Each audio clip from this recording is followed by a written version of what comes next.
Greetings, Paul, and thanks for being on Guy Talk. I appreciate you coming on to share a little bit about your life and a couple of your adventures. This is Colonel Paul Burke. I knew him as Sergeant Burke uh, years ago, and then he ended up getting a boo-boo and had to leave the teams and moved on to bigger and better things. So let me give you a little bit of history on Paul. Pretty complex guy. Retired from the Army as an Army Aviator with 30 years of service combined with active National Guard and Army Reserve time. He entered the Special Forces in 1979, and I just learned in a previous conversation with Paul that he that where he lived, that they had a business where they were serving propane, and it was during the winter. Somebody got hurt. Paul stepped up to make sure that the fuel got through, and then we got out of school, and then had to get a job, and decided to become a Special Forces medic, believe it or not. After he got his boo-boo on a parachute jump, he went off to flight school, got his college education finished, went off to flight school, and retired a colonel. So I can only make fun of him half the time because on the Army, of the enlisted side, the officer side, I'm still calling him colonel. So, but also, Paul flew Apache attack helicopters, Cobras, I think, when he first started. Yep. And was also a were you an EMT or a paramedic with the Baltimore County Fire? I was a paramedic with a career service. Right, it was a career service there. Did his time with the Baltimore County Fire Department. Retired as a shift commander, and at the end of it, he decided that he wanted to continue with his medicine, with the medical work, and trained as a physician's assistant, and now works as with a multi-state physician's assistants focused group that works entirely on emergency medicine. So, welcome to the show, Paul. I got to tell you, there's more information on this bio than there is on our talking points. So, but anyway, welcome to the show, and I'm glad that you took the invitation to entertain us with a little bit of your. It's a pleasure to be with you. It's great to see an old friend who still looks so good, and having watched the other podcasts that you've had, man, it's such an honor to be here. You know, you had Daryl Davis and Pete Gary. Those guys are just. I'm honored to even be in the same conversation with folks like that. Just amazing people. Well, we just had Lieutenant General Blum on right before you, and I said to him, I said, "Do you remember Paul Burke?" He says, "Oh yeah." And I said, "Well, he told me that that he was down there with a Cobra during Katrina, and I was like, well, what are you doing there with a Cobra? Was it security?" He said, "No, I had IR on there, and I could find bodies." And he was like, yeah, they were actually doing that. Yep. Yeah, no, that actually wasn't me, but and it wasn't a Cobra. It was actually an Apache that they had out there. They had the Apaches then. Yep, they were looking their forward-looking infrared, and they were looking for survivors to rescue. Absolutely. Okay, so you were in a position then to send others down there to look, because you were running that aviation unit then? No, I was long retired by the time that Katrina came around. My involvement with Hurricane Katrina was that after I retired from the military and moved to Tennessee, I kind of missed flying. And so I got back into flying again, and I wound up buying an airplane. And during Katrina, I took the back seat out of my 4-seat Cessna 182, and I flew a bunch of the emergency relief missions in Western North Carolina and Eastern Tennessee. That was Helena, right? That was Yep. Helena. Helena, okay. Yeah, you weren't involved with Katrina at all? No, I was not involved with Katrina. You're already retired then. I retired from the military in 2009. Okay. And the fire department in 2011. Wow. I'm just that old. I was ready to say I wouldn't have guessed that. And you know, when I was talking with General Blum, I saw in his bio he was born in '49. He's going to string me up for this, but he doesn't look his age either. So No, he's an amazing guy. So tell us a little more about I kind of like got into your area a little bit with how you got into SF, but tell us your story with it. How did you get into SF? Yeah, so um, I was just starting college, and a family member had a family business delivering liquid propane to trailer parks in Maryland. And it was late fall, early winter, and he got sick, had appendicitis, had a ruptured appendix, had a big abscess in his abdomen, and he couldn't work. And so you got to support the business, got to support the family. And of course, all those homes needed hot water and heat and the ability to cook. So I delivered propane for about 3 months. And it was too late in the semester to drop courses or withdraw. So I have the distinct honor of saying that I failed every course that semester, every single one, because I couldn't drop out, I couldn't withdraw. And a guy that I was a volunteer fireman with at the time had an uncle, Major Dave Calloway. And I had lunch with him, and he looked like a poster. He was in starched jungle BDUs with this really amazing looking green beanie beret thing on his head.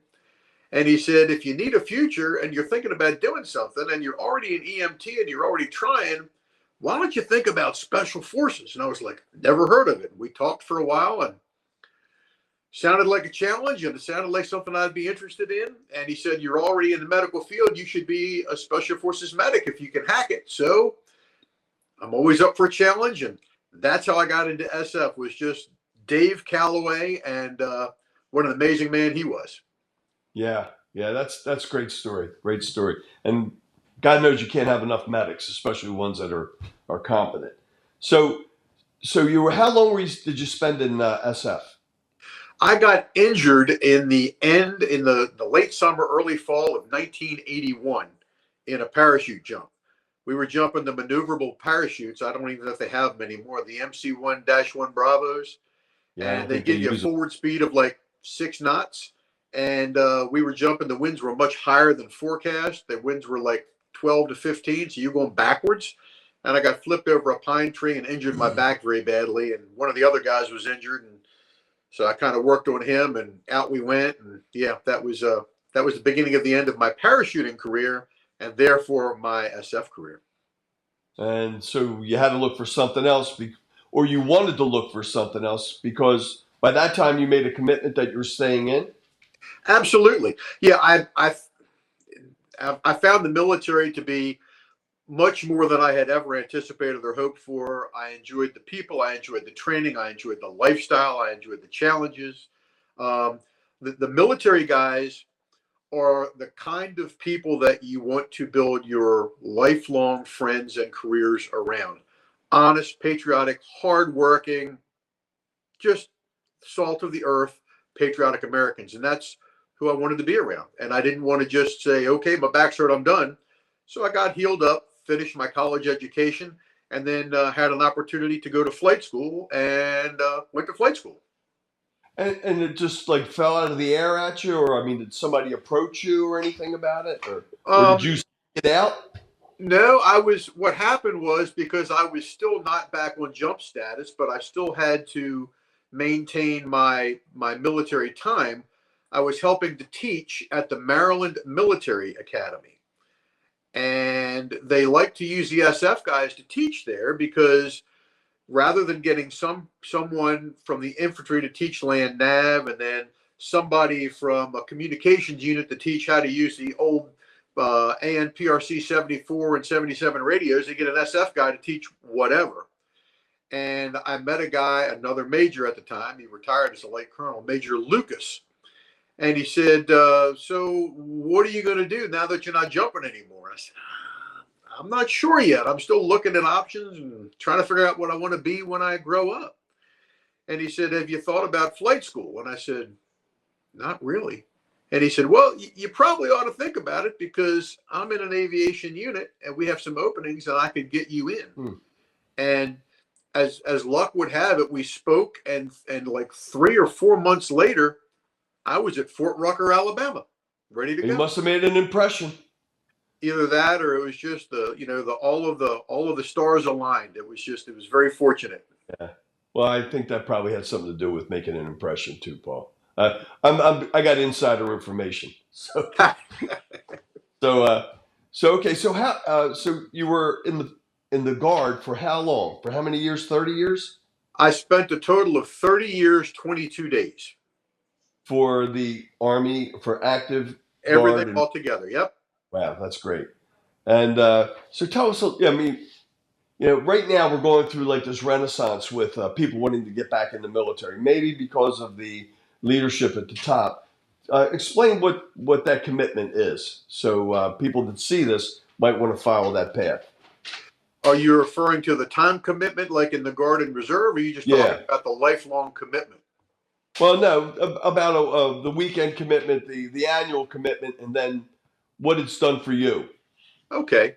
So as far as the annual commitment, obviously that varies from unit to unit, but the majority of my Guard experience from mid 1984, when I finished flight school, until I left aviation, you have the standard National Guard commitment of a weekend a month and 2 weeks in the summer. But then, in addition, as an aviator, there are flight requirements, a total number of flying hours per year. So, in addition to your weekend and 2 weeks, they have these things called AFTPs, or additional flight training periods. And you get 48 of those a year. So, just about every week, you're coming in and flying and continuing your training, because you got to be on top of your game flying a helicopter. And if you're flying a lift helicopter like a Huey or nowadays a 60, you got to be really good at weight and balance and cargo manipulation and crew coordination and instrument flying and things of that nature. And if you're an attack guy, which is what I was, then you got to be comfortable with multiple weapon systems and means and methods and modes of engagement, et cetera, et cetera. It takes a lot of practice. So as an aviator, it was a weekly commitment. And if you're not an aviator, depending on the kind of unit you're in, anywhere from 2 weeks in the summer and a weekend a month to more. And of course, nowadays, folks that are getting in the military where you're active, you know what you're doing, Guard or Reserve. Back in the 80s, there was a question of, gee, maybe someday there might be a mobilization of some kind. Mm-hmm. But nowadays, if you're getting into the Guard or Reserve nowadays, it's probably not a matter of if you and your unit will be mobilized. It's a matter of when. So you need to have your affairs in order. You need to be prepared to serve in whatever capacity, and you need to know, and your family needs to know, that it is more likely than not that at some point you're going to be called to active duty for service for the nation. I was just talking with General Blum, and he said that when we started to integrate Guard and Reserve units into the active component, that he was like the catalyst for that. Actually, that he Yes, he spoke was. with Rumsfeld about that, and said that that he would take it apart and rebuild it this way. And Rumsfeld bought onto it, and wow, did it turn out? Yeah, it was amazing. And I think part of it was the cross pollination, because a large number of folks that are in the Guard or Reserve are prior active duty. So they had a wealth of experience that young active duty troops didn't have. And the other cross pollination that occurred was the people with all these incredibly varied backgrounds. Okay, so I was a Cobra guy, but I was also a paramedic, and I was prior SF, and there were other guys with similar backgrounds. And Right. one of the other pilots that I flew with was actually a minister. I mean, when you're talking about somebody who's having a bad day, and you say, "Well, I got somebody you can talk to," I don't want to talk to another pilot. I know. Let me introduce you to this guy. So the Right. wealth and the breadth of experience that the Guard and Reserve was able to provide, I think, was unexpected and very welcome. Well, when I got out the first time, I was looking for that same thing that you were talking about earlier, about that esprit de corps, that certain personality that you attach to while you're on any kind of service, and I was void of that. So I started searching, and I found that SF unit down in Maryland, and it was like, let's give it I'll do a burst of 1 year and see if I like it, And turned out that Bobby Bates came over and kicked me in the foot about a year later and said, "Hey, it's time for you to go re-enlist." And I said, "Well, I'll do a burst of 1." And he said, "No, you're doing 6. Get in there. The paperwork's already done." And which I was grateful for. I mean, I enjoyed it because the talent. You had Vietnam guys there. You had former active duty guys there, and the amount of talent and the proficiency. They might not have been able. They might not have been able to beat everybody, the youngsters, in a PT test at that time. But in a couple weeks, they probably could have been very competitive. I thought it was a great combination and a great balance. And I think something that a lot of people should consider, especially today, just something for people to consider, I guess, young people. I just talked to somebody recently. I was playing golf with my grandson, and his buddy said he's talking about going in the Coast Guard Reserve. And he said, "What do you think?" I said, "Do it. They got great, it's a great career. Do it. And it's a great retirement at the end." Yeah, and even if you decide that you're going to leave military service in 6 or 8 or 10 years, a lot of your military service applies to civilian marketplace and to different federal and fire and local governmental jobs like the fire department. My military service applied towards my fire department retirement. At least part of it did. And it's about giving back to that community even more. Exactly. Yeah, I totally get it. So let's talk a little bit about that full-time career of yours with the at the fire department. I mean, obviously that's what led you into this physician's assistant. Yep, pretty much. So you came in, you had your degree now. You went into the fire department, Baltimore County. That's Correct. a professional fire department. And I remember Roten always calling, saying that, what did he call the volunteers? Which, God bless him, you got to have them. But he had a kind of a condescending name for them way back when. But he, so you have the professional fire department. How did you get into that? I know you were a volunteer.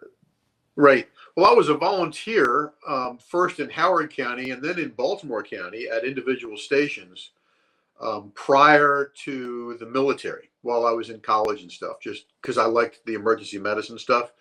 Back then was when the TV show Emergency had first come out. A lot of people saw that and got excited. And then when I came back from flight school, I was already an EMT working on paramedic through the volunteer fire department. And the career department was hiring, and I was ready for a job. I was finished college, so I applied and got hired as a paramedic and firefighter paramedic, and it was the beginning of my second career, I guess, and loved every minute of that one too. Sounds like a win-win, Paul. Sounds like a win-win. Well, I was already a medic in the military, so continuing service as a medic in the fire department only made sense. And then as that career progressed, I went medics in the field in the military are physician extenders, right? Right. And paramedics are really physician extenders, and physician assistant, or the latest term, I believe, is physician associate. We are also physician extenders. So I just worked my way up the ladder as a physician extender from 1979 when I first got in to, well, this is my 31st year as a physician assistant. Wow. Was that part of your career vision as you were going in the beginning, that you were going to go that way, or just worked out that way? Absolutely not. But if you watch the news nowadays, you see the paramedics as they're preparing to transport someone. You see them push a button and the stretcher goes up. They push it over and it slides itself into the ambulance for transportation. Back in the day, back when dirt was new and I had hair and your hair was not gray, we had to pick up all those stretchers and we had to carry all of those people. And that's a young man's game. And I Yeah. knew that I still wanted to continue in medicine, preferably emergency medicine, but I knew that my back would not tolerate continuing to do that year after year after year. So that's why I started looking at what has to happen next. Is that injury that you received in that parachute jump, is that still an issue with you? I'm wearing a lidocaine patch right now. Well, well, did you self prescribe that? No, the VA sends me a box of them about every other month. Yeah. So hauling stretchers around and gurneys isn't for you anymore, or No, sir, probably it was is for a while. not Probably. for quite some time. That is correct. Right. Well, thank God for technology there, right? Well, So okay, you're going through your career. You started off as a paramedic, and then you started moving up that ladder, obviously. And you were a captain, I believe, too. right. Yeah, I was one of the 4 EMS shift commanders. Our rank at that time was captain. Now they're a battalion chief equivalent. So, things have improved since I left. But yeah, I retired as a captain. There were 4 shifts. I was the C shift, the Charlie shift commander. I had 7 lieutenants that worked for me. And I forget the exact number, but there were about 25 career and 25 volunteer medic units that then worked for those lieutenants.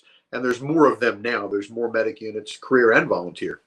But yeah, that's how it wound up.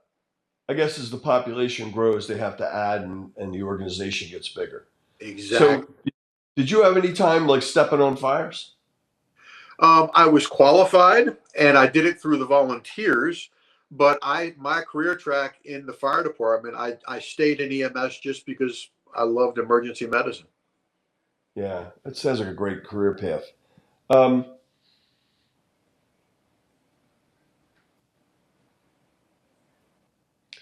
so you started to talk about Helena. Now, a little story before we have a family member that was living in Fort Myers.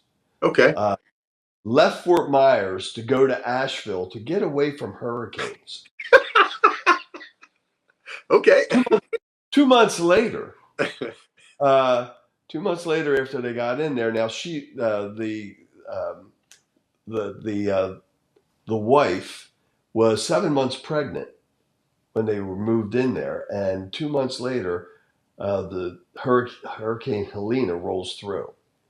So I had a little bit of skin in the game, and started like trying to figure out what the heck was going on up there. Right. And I saw you on, I think it was on Facebook or something, saying that you were flying stuff in there, and I contacted you about trying to get some help. You tell us what you saw and tell us what you experienced with that. Yeah, and I don't know if you saw me on Facebook or if I was also on the news. They interviewed me briefly at one of the Charlotte news stations sitting in the aircraft. But it was absolutely amazing. There's an organization called Operation Airdrop, and they are based out of Texas. I don't know a whole lot about them, but it's primarily a volunteer organization that provides logistics support, communication support, kind of like a C3 cell, Uh-huh. for rescue and relief missions using aviation assets. And these are civilian guys. These are civilian guys. Many of them are prior service, Yeah. and they then coordinate to use other volunteers to assist in these relief missions. So they put something out, I think it was on Facebook, about anybody who is able to, who has an aircraft capable of carrying cargo, we could really use your help in Eastern Tennessee and Western North Carolina, because many of these towns are destroyed. The majority of the infrastructure was destroyed. Most of the roads, the roads are on the flat areas, right? Well, the flat areas are in the valleys, and that's where the rivers and creeks are. So they're gone. And airports are generally on higher ground and fairly level ground where you're not going to have a lot of runoff and washouts. So a lot of the airports were still operational. Mm-hmm. So I had time. I figured I'm going to help if I can. Why not? I took the back seat out of my aircraft. I'm flying a Cessna 182, which is a 4-seat aircraft, and it has a maximum payload of about 1,000 pounds. So I took the back seat out, which gave me another 35 pounds. And then the general background was that Operation Airdrop coordinated so that one of the Walmarts in Charlotte, North Carolina, in Concord, North Carolina, agreed to allow one of their parking areas to be used to collect supplies. And then anyone and everyone could donate supplies, whether they were personally owned supplies or purchased and dropped off supplies, as long as it was unopened food, et cetera, et cetera. And then a moving company donated the use of their moving vans to transport all of these materials to the Concord Airport, where someone had donated the use of a large hangar. All of these goods are then broken down by type, dog food, cat food, diapers, water. And they are then put in boxes and taped up and marked with what they are and how much each box weighs. They then took these boxes and loaded them onto pallets so that you had weighed, palletized loads, which are ready to go. They then had a list of airports in the area, and then airplanes just started arriving with a big sign that you printed out before you came that just said Operation Airdrop, so they knew where to tell you to go and park. You parked, you walked up to the hangar, you introduced yourself. They found out if you were instrument rated, because you might have to fly in cloud or instrument conditions. They found out if you could fly fairly long distances with a load in the aircraft, and they found out how much weight you could carry. Then they assigned you an airport for your next mission. They picked up one of those palletized loads on the forklift and took it out to your airplane. And since the pilot... Uh-oh. Did we lose him? Yeah. There you are. Okay. I can hear you. I just can't see you. Oh, there you are, you handsome devil. There you are. I got you back now too. Okay, so, sorry about that. So you had a forklift come out and bring that load out right to the aircraft. Yep. And then since the pilot in command is in charge of weight and balance, and where you have the heavier versus lighter things in the aircraft is important, then the pilot, in this case me, I was responsible for making sure that it was loaded correctly. And then I would fly out to these various airports, drop off supplies, come back for another load and do it again. How many airports were involved? Oh, a ton. Just the airports that I flew to, I wrote them down. The airports that I personally flew to included Statesville, Ashe County, Asheville, Gatlinburg, Hickory, Elk River, Pickens County, and the Greenville Airport. So, wow. And that's just the ones that I flew to. I mean, other people flew to other airports. So this network just appeared from, I guess, former aeronautic experts came together and just put this together, or was this government driven? This was not government driven. This is all private and entirely volunteer. And in addition to the level of organization that I just told you about, the other things that happened were they had a list of airports on the wall that you could say, these are the places I can go to. Some of those airports had provided a list of critical needs. So if you said, yeah, I can get to that airport, they would make a palletized load based on the critical needs for that specific airport instead of just grabbing one of the pallets and taking it to your aircraft. Then you show up to these airports and there is another long line of volunteers who are unloading your aircraft, assisting with refueling your aircraft, although you still got to pay for the fuel. Right. In Greenville, North Carolina, they unloaded the stuff right out of my aircraft, and it either went into a trailer to be moved and sorted, or it went onto four-wheelers where it was driven to the edge of town and then put on mule trains to get over the mountains. Wow. In Gatlinburg... Are you talking four-legged mule trains? Yes, sir. They used four-legged mule trains to get over some of the areas that were not passable by four-wheelers. That is correct. Holy smokes. Yeah. At the Gatlinburg airport, they took stuff right off of my aircraft and they took it right over and they put it into Robeson R-44s, helicopters, and they flew those into the mountains to the areas where there's no airport, but they could get into fields and deliver critical supplies. It was just an amazing effort by thousands of people to do, that it brought out the best in Americans. That's the best way I can say it. Like manna from heaven, right? There you go. Yeah, manna from heaven. So, how long did that operation last? How long were you involved in it?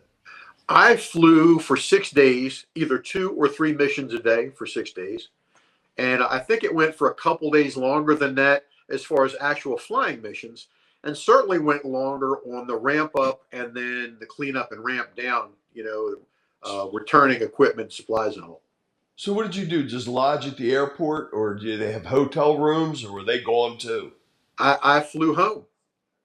You flew home. Okay. I flew, And how yeah, far away was your home base from that Asheville area?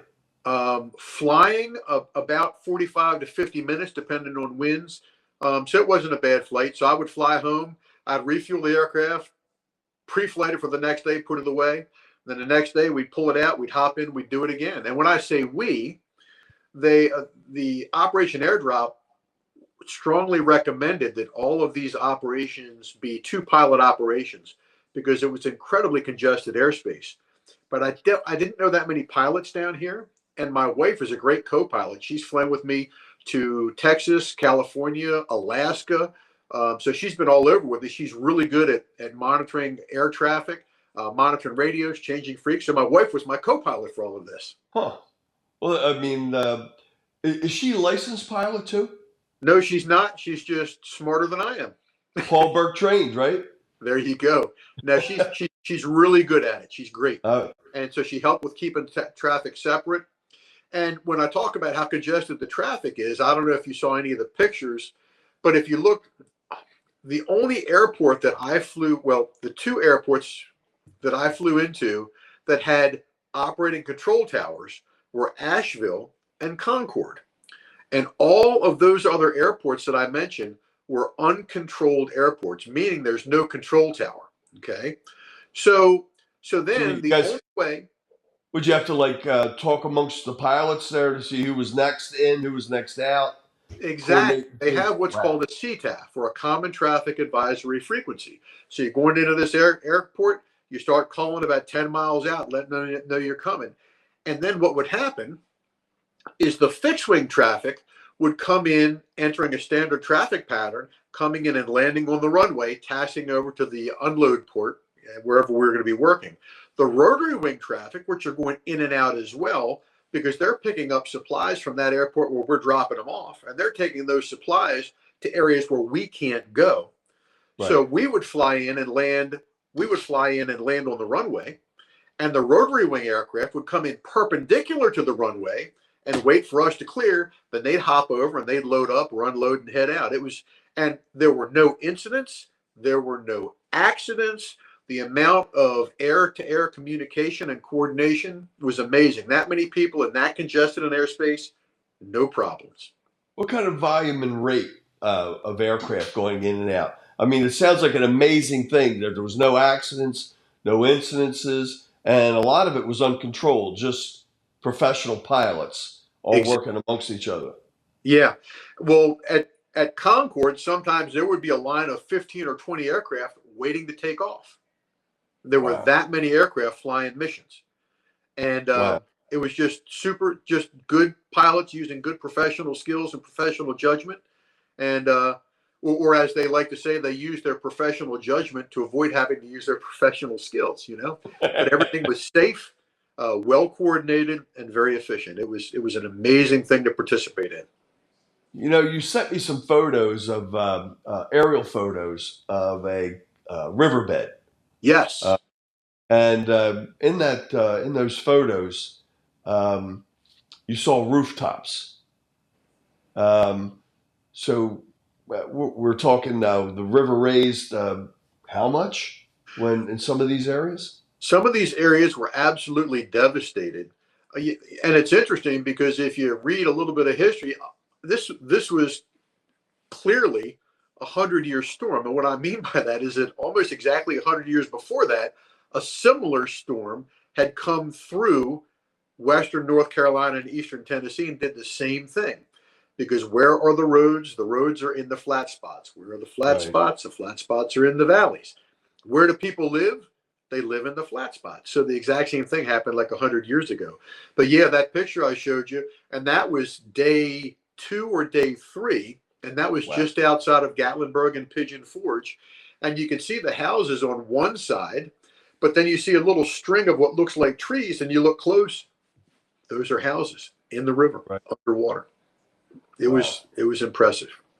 Yeah, it sounds. It sounds devastating for sure. It absolutely was, and there were people missing for weeks after that. Yeah. Well, what was the government representation there? Was there like National Guard helicopters coming in, or regular Army? I know Fort Bragg was not that far from there. Right. Was FEMA in there? I mean, was it all civilian, or was there government representation in there as well? So I know that the North Carolina Army Guard was flying missions with their 60s because I saw them in action. Uh-huh. I met some guys from the 18th Airborne Corps who were down from Fort Bragg in CH-47s. They, like a lot of other people, were waiting to receive taskings from FEMA.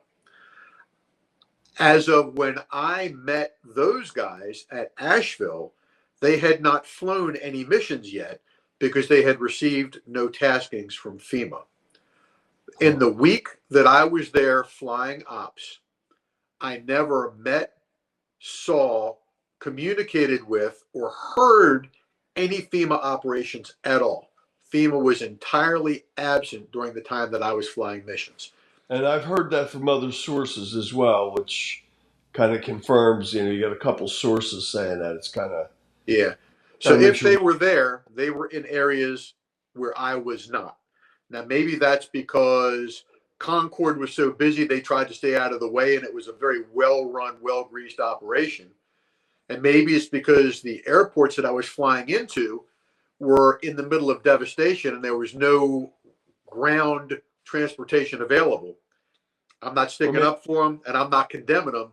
I can only tell you, I never saw them once. Yeah, just the observation. And maybe they thought if it's not broke, don't fix it. If it's running well, why get involved in it? Because we're from the government, we're here to help. Yeah, I don't have a whole lot of experience with FEMA, but from everything I've been told, FEMA is basically a checkbook, and they go in there with the money. They start pushing money out to folks or to organizations to get things done. They're not an airlift like what you were talking about. They're more of the money that would like buy the fuel and the materials and the supplies and stuff like that. Maybe come in with tents, buy tents, put them up for people to stay. Not so much where they have people to build that and do that stuff. More just the check writing part of it. That's what I've heard. Yeah, my understanding was after Katrina, they bought a bunch of house trailers for use. Now, I understand a lot of them never got used, but at any rate, I agree. I think that is primarily how they work. I don't know a whole lot about it anymore, but I never saw them in the week that I was there flying missions. Huh. That's pretty interesting. So now you got 30 years in the military. You have a military family. The lineage is there. Absolutely. So tell me about your legacy. Tell me about how it's continuing. Well, my son, my oldest son, in college, found that he was truly gifted in languages, and so he studied Russian. And he was thinking about what am I going to do with this, right? So we started talking, and I said, let's think about some military stuff. And we spoke with an Air Force recruiter, and we went in and we met with the recruiter, and he gave us a stack of papers that looked like a phone book, and he said, this is all the stuff that you need if you really want to think about flying. And Paul said, I don't have eyes for flying. I have corneal dysplasia. But I'm a Russian linguist, I think, because I'm studying Russian. I'm doing, oh, you want to be a linguist? It was like a 3-page packet. So he did well. He finished, he went through ROTC through the Air Force, and then he did a little over 10 years in the Air Force as an intelligence analyst and a Russian linguist. Wow. And my daughter, Kate, was interested in emergency medicine, but not sure exactly what she wanted to do. And we had a few conversations, and she became an Air Force medic. And then that helped to pay for her college education. And she is now, she's out of the service, and she's a physician assistant in orthopedic surgery. Wow. Yeah. Wow. And so the Air Force had sent her to Alaska a couple times. And she said, when she got out, when she finished college, she said, I just loved Alaska. That's where I want to live. And she moved to Alaska to work as a PA and met her husband, who is also active duty Air Force. He's an Air Force.